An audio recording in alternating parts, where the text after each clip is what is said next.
जय हिंद जय भारत दोस्तों, आप सभी का स्वागत है 5 अक्टूबर 2021 के करंट अफेयर शो में, जो कि बने हैं कल रात तक की सुर्खियों से। तो बढ़ते हैं कुछ हेडलाइंस की तरफ, जो कि है 2 से 8 अक्टूबर तक मनाया जा रहा है राष्ट्रीय वन्यजीव सप्ताह। कामधेनु दीपावली 2021 अभियान को लॉन्च किया गया। असम के लोकप्रिय गोपीनाथ बारदोलाई पुरस्कार की घोषणा की गई। एफसी गोवा ने मोहम्मडन स्पोर्टिंग को हराकर पहली बार डूरंड कप जीता। तेलंगाना में शुरू किया गया भारत का पहला हरा भरा एरियल सीडिंग अभियान। महाराष्ट्र के वाड़ा कोलम चावल और सफ़ेद प्याज को मिला जीआई टैग। केंद्र सरकार ने अरुणाचल प्रदेश के में 3 जिलों को अशांत किया घोषित। डेविड जूलियस और अर्डेम पटपोटियन को दिया गया वर्ष 2021 की चिकित्सा का नोबेल पुरस्कार। किरेन रिजिजू ने भारत के पहले खेल मध्यस्थता केंद्र का किया उद्घाटन। प्रधानमंत्री नरेंद्र मोदी ने जल जीवन मिशन ऐप और राष्ट्रीय जल जीवन कोष किया लॉन्च। तो दोस्तों बढ़ते हैं अब हमारे आज के पहले सवाल की तरफ, जो कि है प्रतिवर्ष राष्ट्रीय वन्यजीव सप्ताह कब मनाया जाता है। आप सभी को मालूम होना चाहिए, प्रतिवर्ष अंतर्राष्ट्रीय नहीं पूछा गया, यहाँ पे पूछा गया राष्ट्रीय वन्यजीव सप्ताह। तो राष्ट्रीय वन्यजीव सप्ताह राष्ट्रीय मनाया जाता है 2 से 8 अक्टूबर को मनाया जाता है। बात की जाए इसका उद्देश्य क्या है, इसका उद्देश्य है वन्यजीव सुरक्षा। ठीक है, इसका उद्देश्य क्या है, इसका उद्देश्य है वन्यजीव सुरक्षा जो है इसका उद्देश्य है। बात की जाए इसकी 2021 की थीम क्या है। ठीक है, बात की जाए इसकी 2021 की थीम क्या है, तो आप सभी को मालूम होना चाहिए दोस्तों आप सभी को मालूम होना चाहिए राष्ट्रीय वन्यजीव सप्ताह 2021 की इस बार की इसकी थीम क्या है। तो इस बार की इसकी थीम है वन और आजीविका। ठीक है, इसकी इस बार की थीम क्या है, वन एंड आजीविका जो है इसकी 2021 की क्या है, थीम है। तो दोस्तों एक प्रश्न जो है बहुत पूछा जाता है कि आखिर ये जो मनाया जा रहा है राष्ट्रीय वन्यजीव सप्ताह, ये इसका कौन सा संस्करण था। आप सभी को मालूम होना चाहिए ये जो है इसका 67वां संस्करण। कौन सा है, 67वां संस्करण चल रहा है राष्ट्रीय वन्यजीव सप्ताह का। कब मनाया जाता है, 2 से 8 अक्टूबर को मनाया जाता है। 2021 की थीम क्या है, वन और आजीविका इसकी 2021 की थीम है। अगर आपसे पूछा गया वर्ल्ड वाइल्ड लाइफ डे, एक है राष्ट्रीय वन्यजीव सप्ताह, एक है वर्ल्ड वाइल्ड लाइफ डे, तो आप सभी को मालूम होना चाहिए।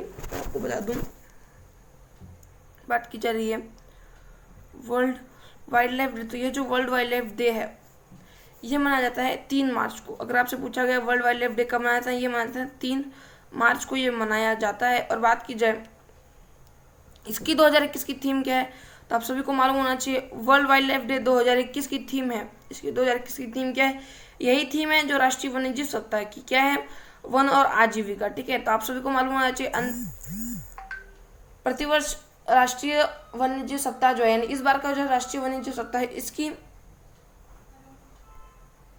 ठीक है दोस्तों मैंने आप सभी को बता दिया राष्ट्रीय वन्यजीव सप्ताह 2021 की थीम क्या है, वन और आजीविका। और वर्ल्ड वाइल्ड लाइफ डे की थीम क्या है, वन और आजीविका, दोनों की जो है एक ही है। तो दोस्तों बढ़ते हैं कुछ महत्वपूर्ण प्रश्नों की तरफ, जो कि है अंतर्राष्ट्रीय वृद्धजन दिवस कब मनाया जाता है। आप सभी को दोस्तों मालूम होना चाहिए अंतर्राष्ट्रीय वृद्धजन दिवस हम मनाते हैं 1 अक्टूबर को। कब मनाया जाता है, 1 अक्टूबर को जो है अंतर्राष्ट्रीय वृद्धजन दिवस मनाया जाता है। अगला प्रश्न है शिक्षक दिवस कब मनाया जाता है। शिक्षक दिवस आप सभी को मालूम होना चाहिए विश्व शिक्षक दिवस की बात की जा रही है। तो विश्व शिक्षक दिवस आज मनाया जाता है, 5 अक्टूबर को जो है विश्व शिक्षक दिवस मनाया जाता है। दोस्तों बढ़ते हैं अगले महत्वपूर्ण प्रश्नों की तरफ, जो कि एयरफोर्स दिवस कब मनाया जाता है। दोस्तों आप सभी को मालूम होना चाहिए, मैंने आप सभी को पढ़ाया है कि एयरफोर्स दिवस जो है यह 8 अक्टूबर को मनाते हैं। ठीक है, 8 अक्टूबर को क्या मनाया जाता है, एयरफोर्स दिवस। विश्व खाद्य दिवस कब मनाते हैं, तो आप या फिर विश्व खाद्य नहीं, यहाँ पे विश्व खाद्य दिवस। ठीक है, यहाँ पे है विश्व खाद्य दिवस। तो आप सभी को मालूम होना चाहिए विश्व खाद्य दिवस मनाते हैं 16 अक्टूबर को। कब मनाते हैं विश्व खाद्य दिवस, 16 अक्टूबर को जो है विश्व खाद्य दिवस मनाया जाता है। दोस्तों अब हम बढ़ते हैं अगले महत्वपूर्ण प्रश्नों की तरफ, जो कि है संयुक्त राष्ट्र दिवस कब मनाया जाता है। दोस्तों आप सभी को मालूम होना चाहिए संयुक्त राष्ट्र दिवस कब मनाता है और क्यों मनाया जाता है। आप सभी को मालूम होना चाहिए संयुक्त राष्ट्र, पहली बात संयुक्त राष्ट्र दिवस मनाया कब जाता है, तो ये मनाया जाता है 24 अक्टूबर को। कब मनाया जाता है ये मनाया जाता है 24 अक्टूबर को। बात की जाए क्यों मनाया जाता है 24 अक्टूबर को, तो 24 अक्टूबर को जो है यूनाइटेड नेशन ऑर्गेनाइजेशन जो इसकी स्थापना हुई थी, कब हुई थी? 24 अक्टूबर 1945 को जो है इसकी स्थापना हुई थी। किसकी? यूएनओ की, यूनाइटेड नेशन ऑर्गेनाइजेशन की। इसलिए जो है 24 अक्टूबर को क्या मनाता है? संयुक्त राष्ट्र दिवस 24 अक्टूबर को मनाया जाता है। अगर आपसे बात की जाए विश्व वन्य जीव दिवस कब मनाया जाता है? विश्व वन्य जीव दिवस मैंने आपको बता दिया, 3 मार्च को जो है विश्व वन्य जीव दिवस मनाया जाता है। और राष्ट्रीय वन्य जीव सप्ताह 2 से 8 अक्टूबर मनाया जाता है। थीम क्या है दोनों की? एक ही है, वन और आजीविका। तो दोस्तों अब हम बढ़ते हैं हमारे आज के दूसरे प्रश्न की तरफ, जो कि है कामधेनु दीपावली 2021 अभियान का संबंध है। ठीक है, आपसे बात की जाए कामधेनु दीपावली 2021 अभियान का संबंध, तो अगर आपसे दीपावली नाम आ गया, इसका संबंध सीधा है कि ये जो है दीपावली जो उत्सव है इससे संबंधित है। और इससे क्या संबंधित है आपको बता देता हूँ। इस अभियान के अंदर जो है दिए बनाए जाएंगे। क्या बनाए जाएंगे? दिए बनाए जाएंगे। और दिए तो हर वर्ष मनाए जाते हैं, लेकिन इस बार क्या किया जाएगा तो आप सभी को मालूम होना चाहिए। दोस्तों आप सभी को मालूम होना चाहिए, ये जो दिए बनाए जा रहे हैं इस अभियान के तहत, कितने दिए बनाए जा रहे हैं? 100 करोड़ दिए बनाए जा रहे हैं। ठीक है, कितने? 100 करोड़ दिए बनाए जा रहे हैं। कब तक? तो दीपावली तक जो है 100 करोड़ दिए बनाने का लक्ष्य रखा गया है। बात की जाए हर साल भी दिए बनते, इस बार क्या है? तो इस बार जो है ये जो दिए हैं ये गाय के गोबर के बनने वाले हैं। किसके बनने वाले हैं? ये जो दिए हैं ये गोबर के बनने वाले हैं। ठीक है दोस्तों, गोबर के जो है ये बनने वाले हैं। बात की जाए इसे लॉन्च किसने किया है? तो इसे लॉन्च किया है राष्ट्रीय कामधेनु आयोग के पूर्व अध्यक्ष। अब आपसे पूछा जाएगा राष्ट्रीय कामधेनु आयोग के पूर्व अध्यक्ष कौन है? तो आपको बता दूं राष्ट्रीय कामधेनु आयोग के पूर्व अध्यक्ष हैं डॉक्टर वल्लभ भाई। आपको मैं दिखा देता हूं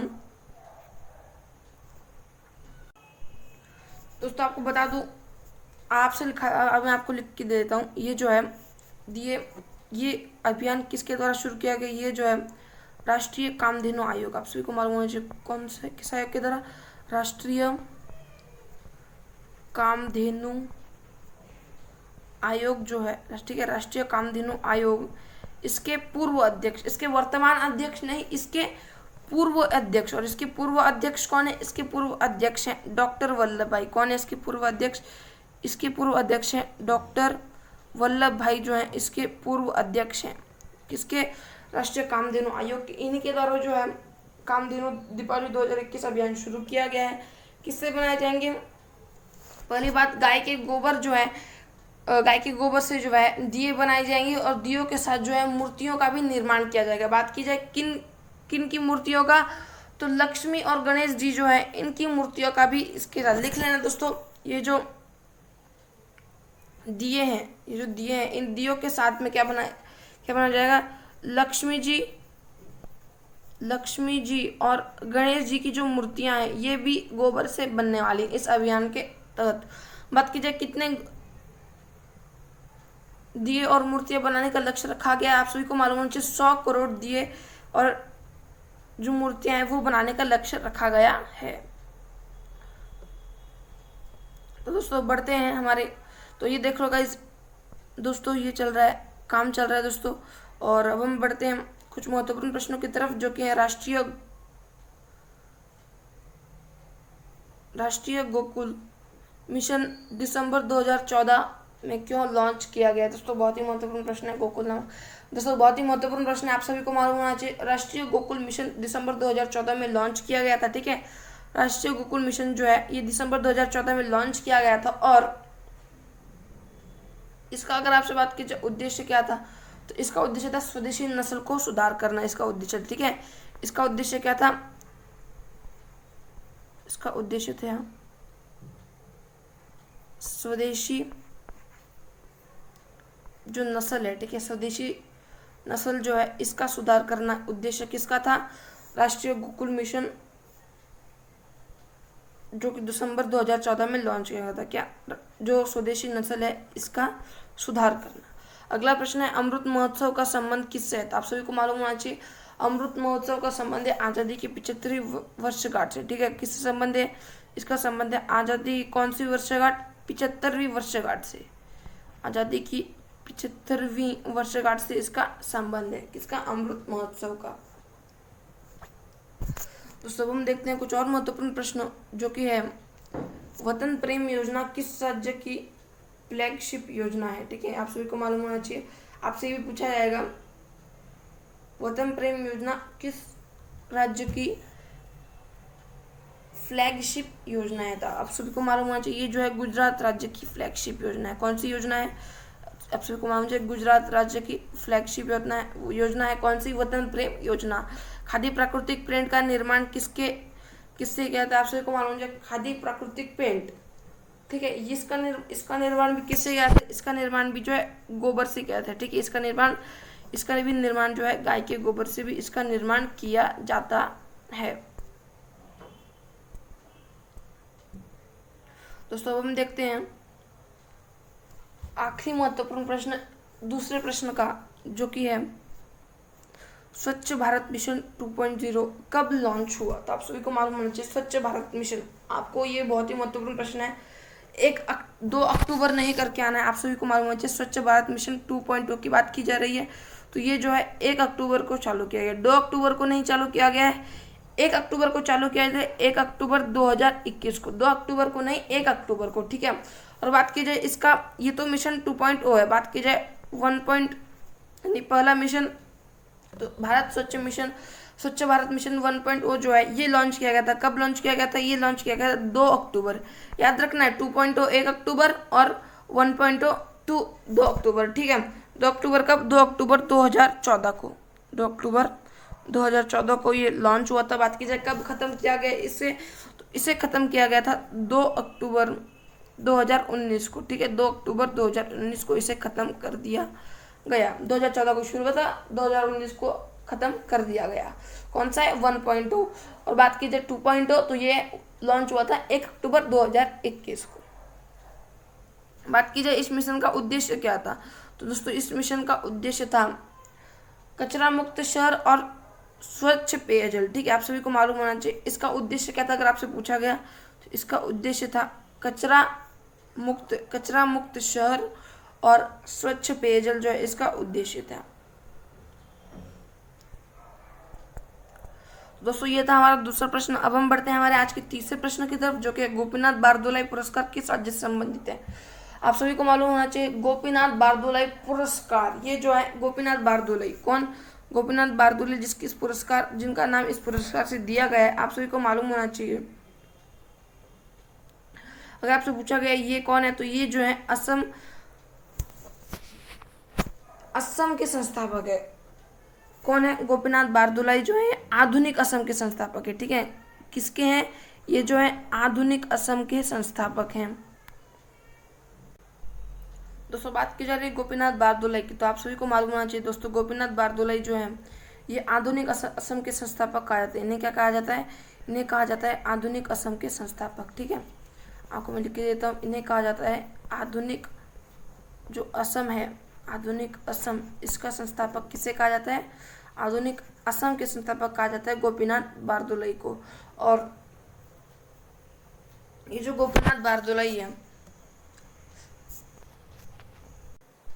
पहली बात दोस्तों आपसे पेपर में ये पूछा जा सकता है कि आखिर ये जो मैं बात कर रहा हूँ गोपीनाथ बारदोलाई पुरस्कार की, तो ये पुरस्कार क्यों दिया जाता है। सबसे पहली बात दोस्तों, ये जो पुरस्कार है ये राष्ट्रीय एकता को बढ़ावा देने के लिए जो है पुरस्कार दिया जाता है। ठीक है, राष्ट्रीय एकता जो है इसको क्या करने के लिए, इसको बढ़ावा देने के लिए जो है ये पुरस्कार दिया जाता है। और बात की जाए कितने लोगों को दिया गया है इस बार, तो ये जो है 1 लेखक को और 2 जो संस्था है इन्हें दिया गया है। ठीक है, बात की जाए कितने लोगों को, 3 लोगों को जो है ये दिया गया है। पहला जो है एक है लेखक, और लेखक का अगर आपसे नाम पूछा गया तो लेखक का नाम है निरोध कुमार। कौन है लेखक है निरोध कुमार जो है लेखक हैं। और दोस्तों अगर आपसे बात की जाए 2 जो है संस्थान है, तो उन दोनों में से पहली संस्थान के नाम क्या है, तो उन दोनों में से पहली संस्था का नाम है कस्तूरबा गांधी ट्रस्ट। कौन सी है, कस्तूरबा गांधी ट्रस्ट जो है ये पहली संस्थान है। बात की जाए इस संस्थान का काम क्या है, तो इस संस्था का काम है महिलाओं और बच्चों की देखभाल करना, इस संस्था का काम है। बात की जाए दूसरी संस्था क्या है, तो दूसरी संस्था पहले आप याद रखना, दूसरी संस्था जो है ये इसका काम है लोक संगीत को बढ़ावा देना। ठीक है, इसका काम क्या है, लोक संगीत को बढ़ावा देना इसका काम है। और इस संस्था का नाम क्या है? इस संस्था का नाम है शिलोंग चैम्बर। क्या नाम है इस संस्था का? इस संस्था का नाम है शिलोंग चैम्बर। आप सभी को याद रखना है। बस आधुनिक असम के संस्थापक है गोपीनाथ बारदोलाई। गोपीनाथ बारदोलाई पुरस्कार जो है ये दिया जाता है राष्ट्रीय एकता को बढ़ावा देने के लिए। 3 लोगों को दिया गया है इस बार। पहले हैं एक लेखक है और 2 जो है संस्थान है, ठीक है। और लेखक का नाम है निरोध कुमार।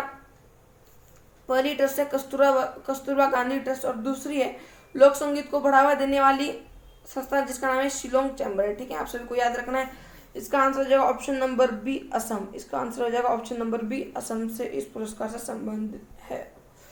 तो दोस्तों अब हम बढ़ते हैं कुछ महत्वपूर्ण प्रश्नों की तरफ, जो कि है Indian personality of the year पुरस्कार से किसे सम्मानित किया गया है। दोस्तों आप सभी को मालूम होना चाहिए Indian personality of the year पुरस्कार से सम्मानित किया गया है विश्वजीत चटर्जी को। किन्हें सम्मानित किया गया? यह सम्मानित किया गया विश्वजीत चटर्जी को जो है इससे सम्मानित किया गया है। अगला प्रश्न है डॉक्टर शरण कुमार लिम्बाले को कौन से पुरस्कार से सम्मानित किया गया है?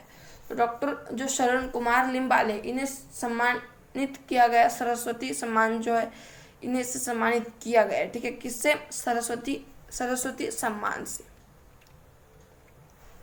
अगला प्रश्न है दोस्तों, अगला महत्वपूर्ण प्रश्न है मिस यूनिवर्स 2021 का खिताब किसने जीता? तो आप सभी को मालूम होना चाहिए दोस्तों मिस यूनिवर्स 2021 का खिताब जीता है एंड्रिया मेजा ने। किसने जीता है? एंड्रिया जो मेजा है इन्होंने जो है विश्व यूनिवर्स 2021 का खिताब जीता है, ठीक है। मेजा ने जो है विश्व यूनिवर्स 2021 का खिताब जीता है। अगला प्रश्न है ओलंपिक लॉरेल पुरस्कार किसे प्रदान किया गया? दोस्तों ओलंपिक लॉरेल पुरस्कार जो है ये प्रदान किया गया मोहम्मद यूनुस को, ठीक है। मोहम्मद यूनुस को।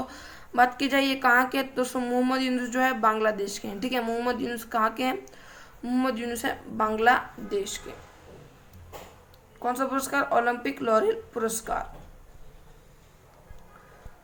दोस्तों हम बढ़ते हैं कुछ महत्वपूर्ण प्रश्नों की तरफ, जो कि है अंतर्राष्ट्रीय बुकर पुरस्कार से किसे सम्मानित किया गया? तो अंतर्राष्ट्रीय बुकर पुरस्कार सम्मानित किसे किया गया?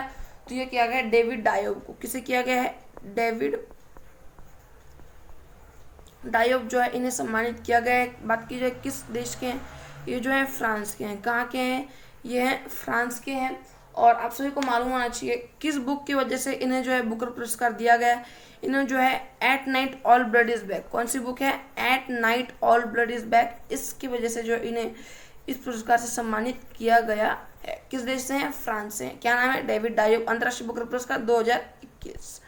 अगला प्रश्न है व्हिटली पुरस्कार किसे प्रदान किया गया? दोस्तों व्हिटली पुरस्कार जो है इसे और किस नाम से कहा जाता है? व्हिटली पुरस्कार जो है दोस्तों इसे कहा जाता है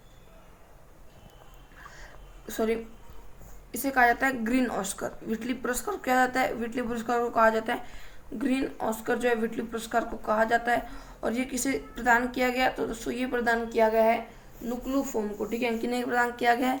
नुक्लू फोम को। नुक्लू फोम कहाँ के हैं? नुक्लू फोम नागालैंड के हैं। कहाँ के हैं? नुक्लू फोम है नागालैंड के। तो दोस्तों अब हम देखते हैं हमारा आज का चौथा प्रश्न, जो कि है 3 अक्टूबर 2021 को किस टीम ने डुरंड कप को 130वें संस्करण डुरंड कप के 130वें संस्करण को जीता है। आप सभी को मालूम होना चाहिए, बहुत ही महत्वपूर्ण प्रश्न है। और इस टीम का नाम है, पहली बार आपको बता दूं ये डुरंड कप किस खेल के लिए दिया जाता है। सबसे पहला प्रश्न हो जाएगा आपके सामने कि ये जो डुरंड कप है ये किस खेल के लिए, किस खेल से इसका संबंध है? तो आप सभी को मालूम होना चाहिए इसका संबंध है फुटबॉल से, ठीक है। इसका संबंध किससे है? इसका संबंध है फुटबॉल से, इसका संबंध है। बात की जाए कितनावां संस्करण, तो इस डुरंड कप जो है इस डुरंड कप का है 130वां संस्करण। कौन सा? 130वां संस्करण है। ये कहाँ दिया जाता है? ये डुरंड कप दिया जाता है कलकत्ता में। कहाँ पर दिया जाता है? ये डुरंड कप दिया जाता है कलकत्ता में जो है ये डुरंड कप दिया जाता है। और बात की जाए इस बार इस 130वां जो संस्करण इसे जीता कौन है? तो इस 130वें संस्करण को जीता है, पहली बार जीता है FC गोवा ने। FC गोवा ने जो है पहली बार इस डुरंड कप को जीता है, ठीक है दोस्तों, पहली बार जीता है। बात की जाए उपविजेता कौन है, यानी एक तरह से किसको हराकर इन्होंने जीता है? इन्होंने जो है मोहम्मदन स्पोर्टिंग, यहाँ पे लिखा गया है दोस्तों, हेडलाइन में आपको बता देता हूँ। हेडलाइन में दिया गया था किस टीम को हराया गया है।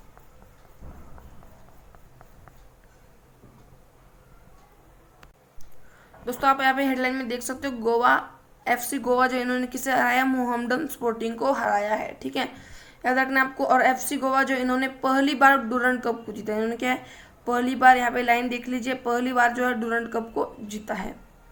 अब हम बढ़ते हैं कुछ महत्वपूर्ण प्रश्नों की तरफ दोस्तों, जो कि होने वाले हैं।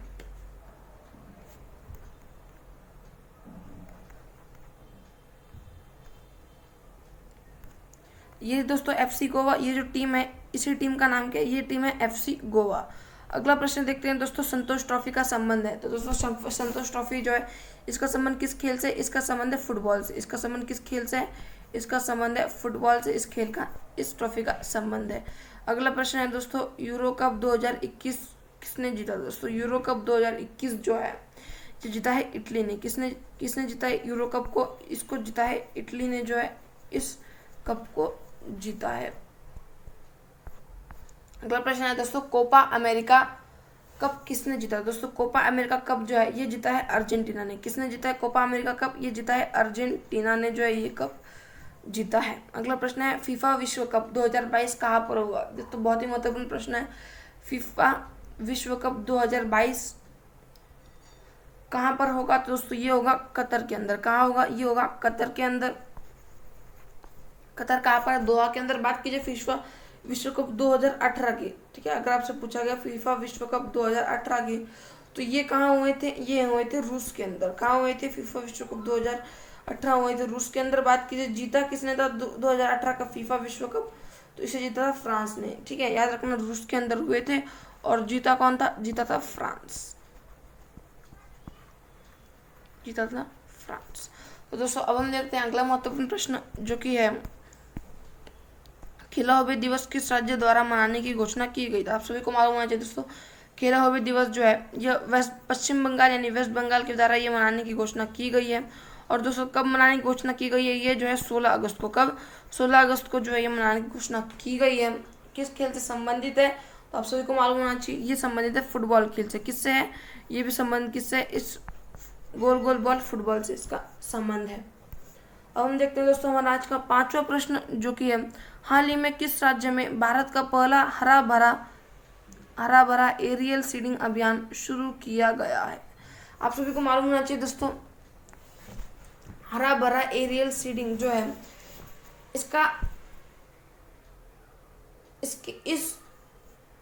ये जो अभियान, इसके अंदर किसका उपयोग किया था। आप सबसे पहला प्रश्न आपसे ये पूछा जाएगा कि ये जो हरा भरा एरियल सीडिंग अभियान है, इसके अंदर किसका उपयोग किया जाएगा। ठीक है, इसके अंदर अगर आपसे पूछा गया किसका उपयोग किया जाएगा, तो आपको सबसे पहले मालूम होना चाहिए इसके अंदर जो ड्रोन का उपयोग किया जाएगा। ठीक है, किसका, ड्रोन का उपयोग किया जाएगा। अब बात की जाए, वो ड्रोन क्या काम करेगा, वो जो है खादी, बीज और मिट्टी जो है, इसके गोले बनाकर फेंकेगा। कहाँ पर, जहाँ पे इसे रोपित करना है, वहाँ पर जो इन गोलों को फेंकेगा। क्या क्या होगा इसके अंदर, खाद होगी, बीज होंगे, मिट्टी होंगी। ठीक है, और ये जो है जहाँ पर भी गड्ढे किए होंगे, वहाँ पर जो है ड्रोन के उपयोग से इन जो गोले हैं इन्हें फेंका जाएगा। ठीक है, बात की जाए ये ड्रोन किस तरीके के हैं, तो इन ड्रोन को खास डिज़ाइन किया गया है। ये जो है सीड क्राफ्टर ड्रोन जो है इसे कहा जाता है। ठीक है, इस अभियान के अंदर जो ड्रोन यूज़ किए जाएंगे, इसे नाम क्या दिया गया है, इन ड्रोनों को नाम किया गया है सीड क्राफ्टर ड्रोन। क्या है,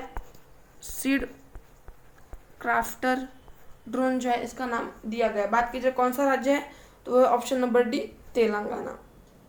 और ये जो पहला राज्य है जो कि इस तरीके का जो अभियान है ये शुरू करने वाला है।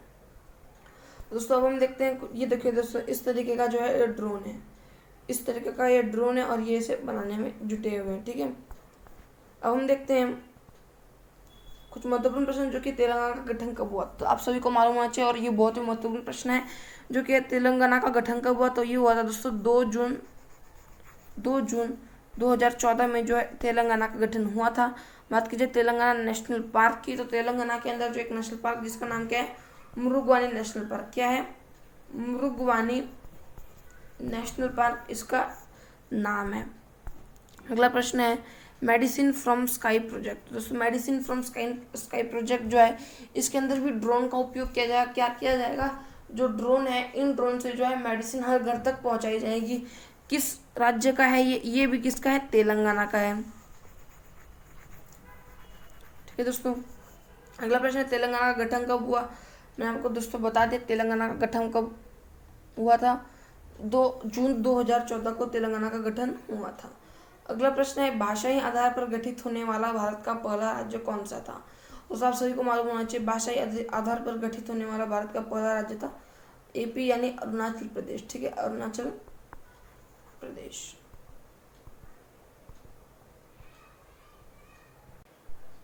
सर दोस्तों बहुत ही महत्वपूर्ण प्रश्न है, गलती हो गई।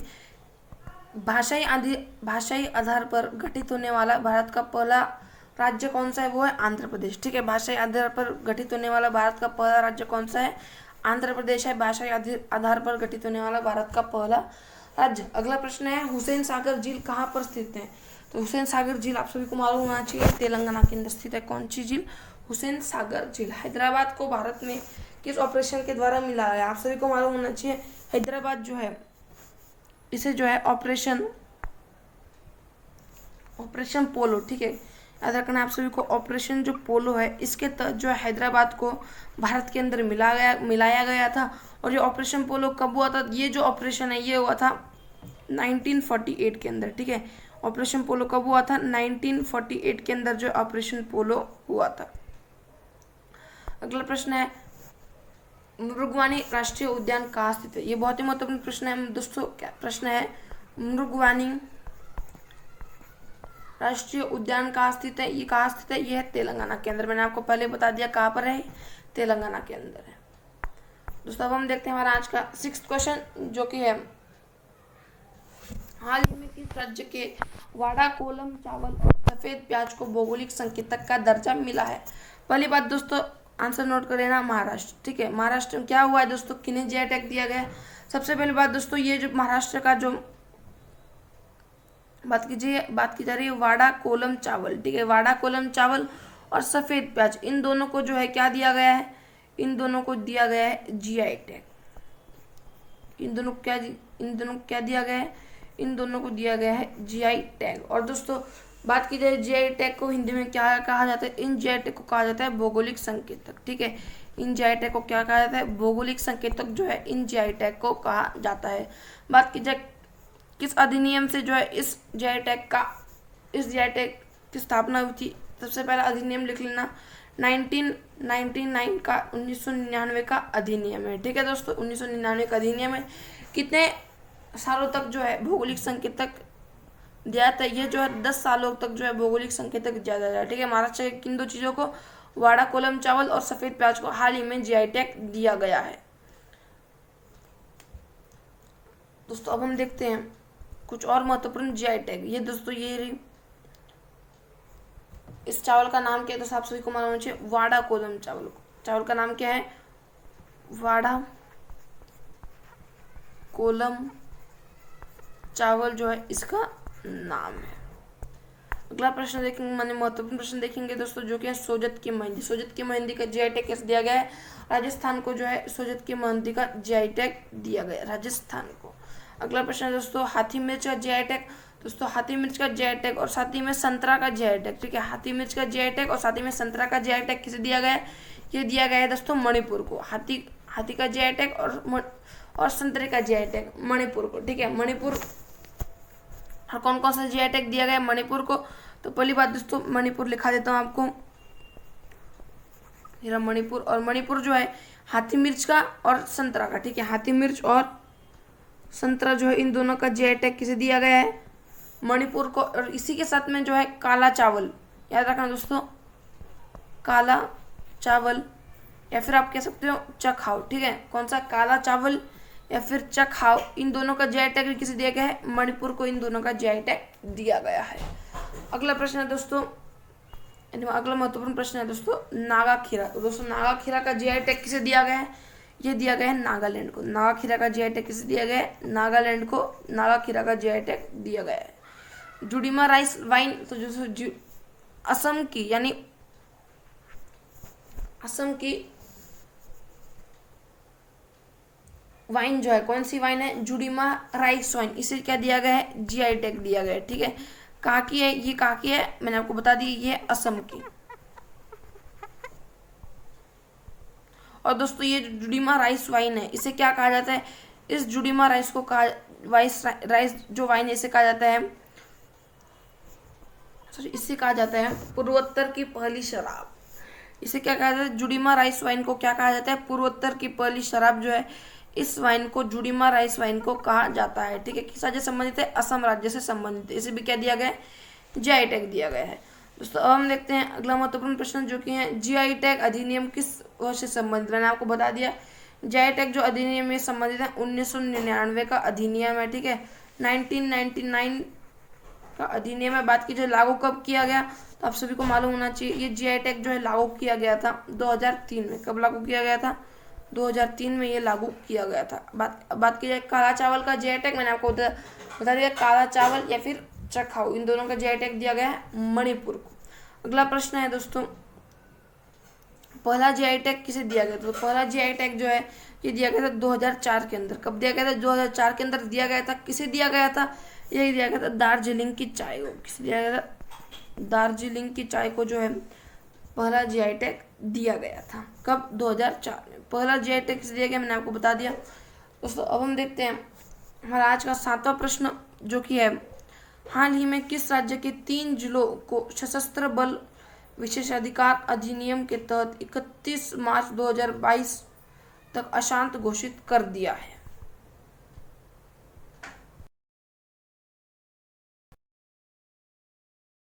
दोस्तों हम देखते हैं 7वां प्रश्न जो कि हाल ही में किस राज्य के 3 जिलों को सशस्त्र बल विशेषाधिकार अधिनियम के तहत 31 मार्च 2022 तक अशांत घोषित कर दिया गया। ठीक है, अब बात की जाए ये अशांत घोषित कर दिया गया, लेकिन दोस्तों इसके अंदर जो भी कोई कार्यवाही होगी वो कार्यवाही कौन करेगा। पहली बात दोस्तों, ये कार्यवाही जो है पुलिस नहीं करेगी। ठीक है, ये कार्यवाही जो है पुलिस नहीं करेगी, बहुत ही महत्वपूर्ण प्रश्न है। ये कार्यवाही जो है पुलिस जो है ये कार्यवाही नहीं करेगी इसके अंदर, और इसके अंदर अगर पुलिस नहीं करेगी तो कौन करेगी, इसके अंदर जो है सेना जो है सारी कार्यवाही करेगी। ठीक है, बात की जाए इस अधिनियम से आप सभी को मालूम होना चाहिए arm force special power act. ठीक है, कौन सा आप सभी को मैं आपको वापस अब मैं आपको आप सभी को लिखा के देता हूँ। अधिनियम है armed force special armed force special act special power act special power act. बात की जाए अधिनियम कौन सा याद रखना है, 1958 का अधिनियम। कौन सा, 1958 का अधिनियम। नाम क्या है, armed force special power act इसका नाम है। कब का अधिनियम है, 1958 का अधिनियम है। अगला प्रश्न है दोस्तों, अगला प्रश्न अपने आप निकल कर आ जाता है कि अरुणाचल प्रदेश के अंदर करा गया है। और बात की जाए ये जो 3 जिले हैं इन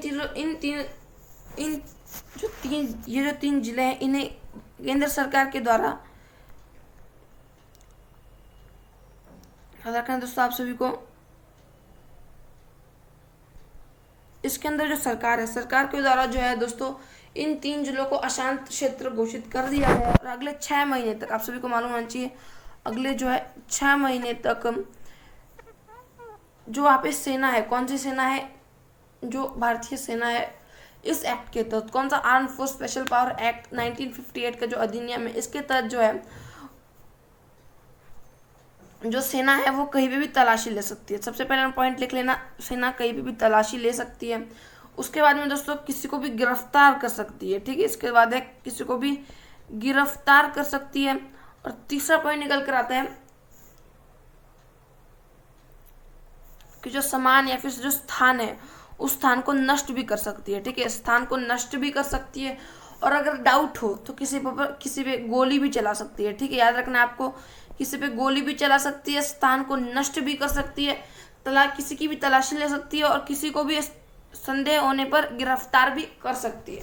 और इसके अंदर जो है न्यायालय जो है इसके अंदर हस्तक्षेप जो है नहीं करेगा। क्यों करेगा, क्योंकि जो 6 जिले हैं ये अशांत घोषित किए गए हैं, अगले 6 महीने तक यही चलता रहेगा। ठीक है, याद रखना है कौन सा अधिनियम है, आपसे यही पूछा जाएगा कि अधिनियम कौन सा है, कब का है। तो arm force special power act अधिनियम में कब का है, 1958 का अधिनियम है। दोस्तों अब हम देखते हैं कुछ महत्वपूर्ण प्रश्न जो कि है दोस्तों भारत का जनसंख्या घनत्व न्यूनतम, भारत का जनसंख्या घनत्व न्यूनतम जो राज्य है वो कौन सा है? ठीक है, तो आप सभी को मालूम होना चाहिए भारत का जनसंख्या घनत्व। पहली बात अगर आपसे पूछा गया मैक्सिमम, अगर आपसे पूछा गया मैक्सिमम, तो मैक्सिमम है दिल्ली। मैक्सिमम में कौन है फर्स्ट पर? वो है दिल्ली। और मिनिमम में कौन है, न्यूनतम में कौन है? वो है अरुणाचल प्रदेश। न्यूनतम में कौन है? अरुणाचल प्रदेश। ठीक है दोस्तों, बात की जाए कितना इसका जनसंख्या घनत्व? 17 जो इसका जनसंख्या घनत्व है। ठीक है दोस्तों, अब हम देखते हैं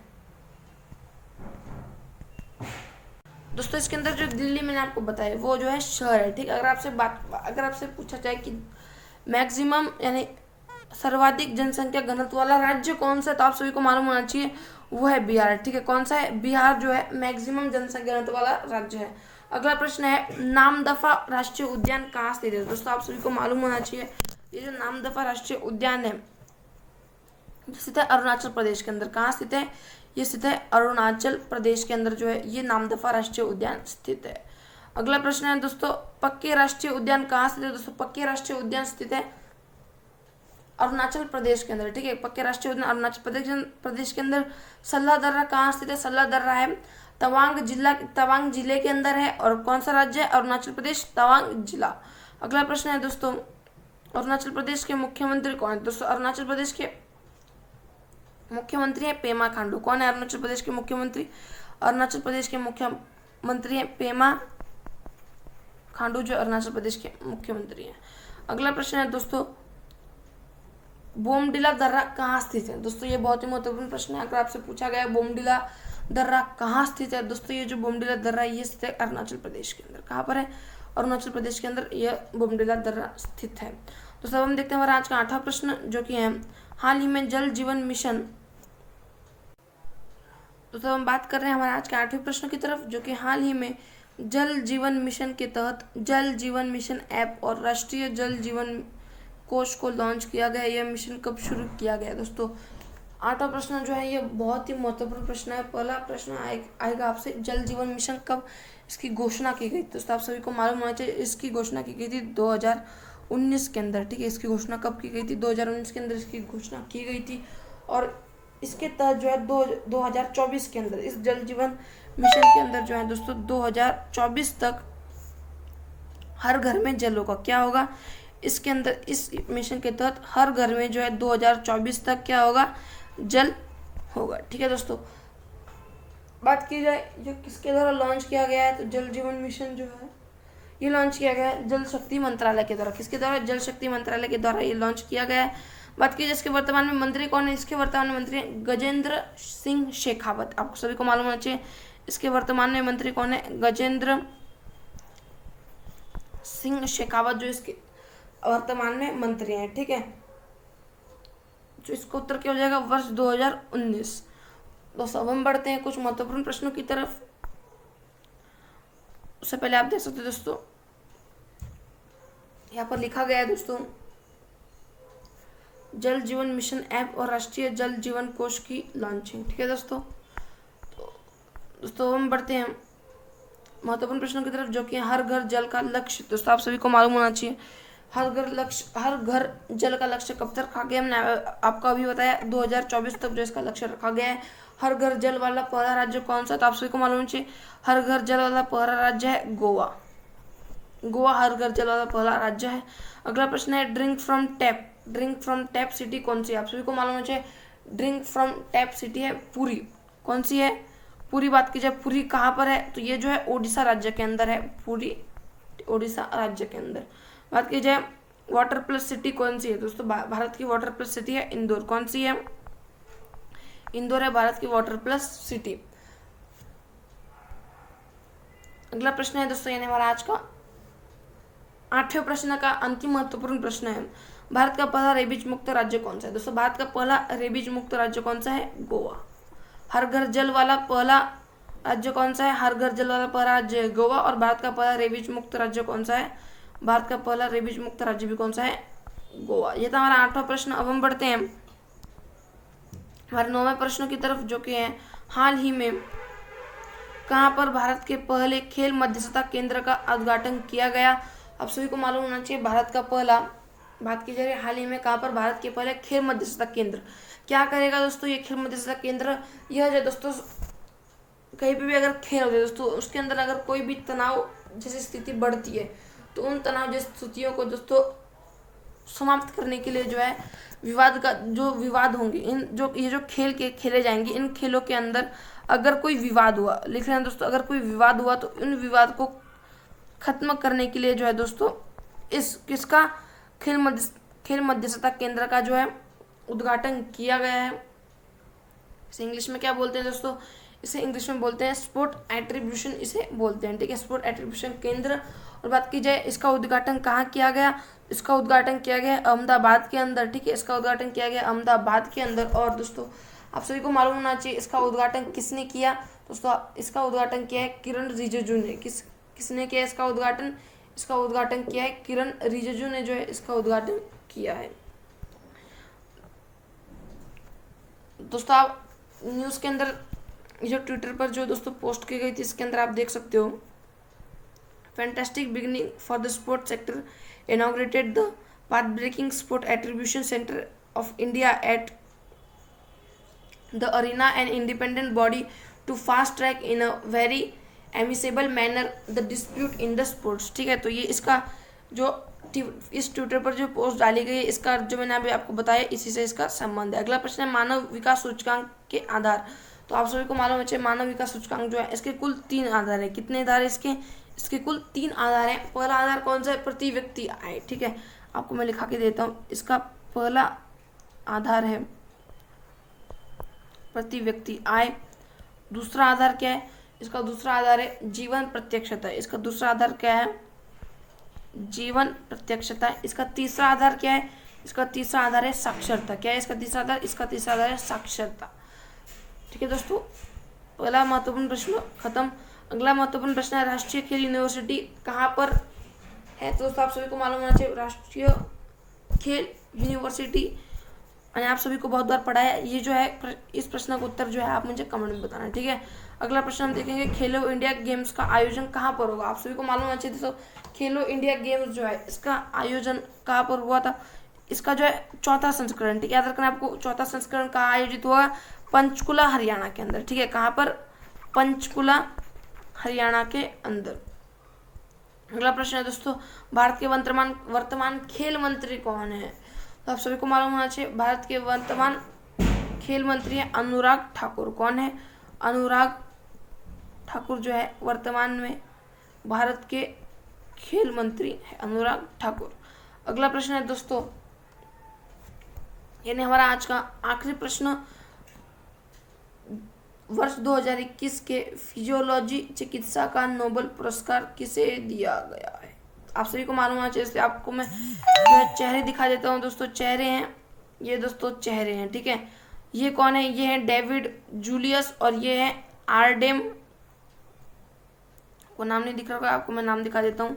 ये है आरडेम पटापोटियन जो है इसका नाम है। ठीक है, आपको नाम अजीब से लगेंगे लेकिन दोस्तों ये दोनों जो है अमेरिका के, और आपको जो है इनका नाम याद रखना है। इन्हें क्या दिया जाएगा दोस्तों, इन्हें जो है दिया जाएगा, दिया नहीं गया है दोस्तों, इन्हें दिया जाएगा चिकित्सा का नोबेल पुरस्कार। अब दोस्तों कुछ नोबेल पुरस्कार के बारे में जो बहुत बार प्रश्न पूछे जाते हैं पेपर में, उसके बारे में कुछ देखेंगे दोस्तों। सबसे पहला महत्वपूर्ण प्रश्न निकल कर आता है, हाँ दोस्तों, सबसे पहले महत्वपूर्ण प्रश्न निकल कर आता है कि नोबेल पुरस्कार जो है इसे कब दिया जाता है। तो आप सभी को मालूम होना चाहिए जो नोबेल पुरस्कार है,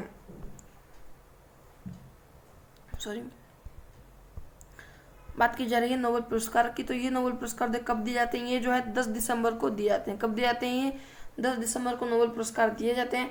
बात की जाए कब स्टार्ट हुआ था ये देना, ये जो है 1901 से, ठीक है, 1901 से जो है ये देना स्टार्ट हुआ था। और जब ये स्टार्ट हुए थे दोस्तों, इसके अंदर जो दोस्तों एक क्षेत्र नहीं था। ठीक है, अभी वर्तमान में इसके अंदर कुल 6 क्षेत्र हैं। कितने क्षेत्र है इसके अंदर, वर्तमान में कुल 6 क्षेत्र हैं। उन 6 क्षेत्रों का आपको नाम बता देता हूँ, आप लिख लेना, फिर मैं आपको जो है दोस्तों यहाँ पर बता देता हूँ उन 6 क्षेत्रों का नाम। दोस्तों पहला क्षेत्र है शांति। शांति में जो है नोबेल पुरस्कार दिया जाता है। दूसरा है भौतिक, दूसरा क्या है दोस्तों, भौतिकी में दिया जाता है। तीसरा है रसायन, रसायन में जो है नोबेल पुरस्कार दिया जाता है। और चौथा है चिकित्सा क्षेत्र में, ठीक है, चिकित्सा क्षेत्र में। और चिकित्सा क्षेत्र में किन्हें दिया गया है, आप सभी को मालूम है, आपको बताया, अभी बताया, चिकित्सा क्षेत्र में जो है दिया गया है डेविड जूलियस और आरडेम जो पाटापोटियन जो है इन्हें दिया गया है, ठीक है। अगला पांचवा क्षेत्र है साहित्य, पांचवा क्षेत्र है साहित्य। और सिक्स्थ क्षेत्र है अर्थशास्त्र। कौन सा है, अर्थशास्त्र सिक्स्थ क्षेत्र है। दोस्तों आप इसका स्क्रीनशॉट निकाल लेना दोस्तों। ये मैं दोस्तों आपको स्क्रीनशॉट शेयर कर दूंगा, ठीक है दोस्तों। तो मैंने आपको बता दिया कि कितने क्षेत्रों में, 6 क्षेत्रों में दिया जाता है। और बात की जाए, पहले 5 क्षेत्रों में दिया जाता था, एक क्षेत्र जो है इसके अंदर बढ़ा दिया गया, कौन सा, तो जो है 1969 के अंदर, ठीक है, 1969 के अंदर जो है दोस्तों एक क्षेत्र बढ़ा दिया, एक क्षेत्र जो है बढ़ा दिया गया था, उसका नाम था इकोनॉमिक्स, ठीक है। इकोनॉमिक्स जो है 1969 से इकोनॉमिक्स के अंदर बढ़ा दिया गया। पहले जो है 5 क्षेत्र थे, अब 6 क्षेत्र हैं। और इसके अंदर जो मैंने आपको बताया शांति का नोबेल पुरस्कार, आप सभी को मालूम होना चाहिए, इन 6 के 6 नोबेल पुरस्कार में से 6 के 6 जो है नोबेल पुरस्कार, मैंने अभी आपको बताया कुल 6 नोबेल पुरस्कार हैं, ठीक है। कुल कितने कुल नोबेल पुरस्कार कितने हैं, कुल 6 नोबेल पुरस्कार है। इसके अंदर जो 5 नोबेल पुरस्कार हैं, 5 नोबेल पुरस्कार हैं। और जो 1 नोबेल पुरस्कार, पता वो आप सभी को बता दो, 5 नोबेल पुरस्कार जो हैं ये दिए जाते हैं स्टॉकहोम स्वीडन के अंदर। कहाँ दिए जाते हैं, ये दिए जाते हैं स्टॉकहोम स्वीडन के अंदर। जो है ये 5 पुरस्कार, 5 क्षेत्र के जो नोबेल पुरस्कार दिए जाते हैं। ये जो एक है, ये एक दिया जाता है ओस्लो नॉर्वे के अंदर। कहाँ पर दिया जाता है, ओस्लो नॉर्वे के अंदर जो है ये एक दिया जाता है। बात की जाए इन 5, ये 5 क्षेत्र कौन कौन से हैं, आप सभी को मालूम होना चाहिए। शांति को छोड़कर, शांति जो है, इस शांति वाले क्षेत्र को छोड़कर सभी कौन कौन से, भौतिक, रसायन, चिकित्सा, साहित्य, अर्थशास्त्र, ये जो 5 क्षेत्र है, इन 5 के 5 क्षेत्र जो है इनका नोबेल पुरस्कार दिया जाता है स्टॉकहोम स्वीडन के अंदर। और जो शांति का नोबेल पुरस्कार ये देते हैं ओस्लो नॉर्वे के अंदर। आपसे ये प्रश्न पूछा जाएगा कि ऐसा कौन सा क्षेत्र है नोबेल पुरस्कार का जिसके अंदर जो केवल एक पुरस्कार जो है ये किसी और जगह पर दिया जाता है, और 5 के 5 जो बचे हुए पुरस्कार हैं वो कहीं और दिया। अगर आपसे पूछा गया एक क्षेत्र जो है वो कौन सा है, तो आप सभी को याद रखना है शांति का क्षेत्र है, ठीक है दोस्तों। तो यही था हमारा आज का, यानी 5 अक्टूबर 2021 का करंट अफेयर। अगर आप सभी को वीडियो अच्छी लगती है, वीडियो को लाइक कर दीजिए, चैनल पर नए चैनल को सब्सक्राइब कर दीजिए। मिलते हैं अगली वीडियो में।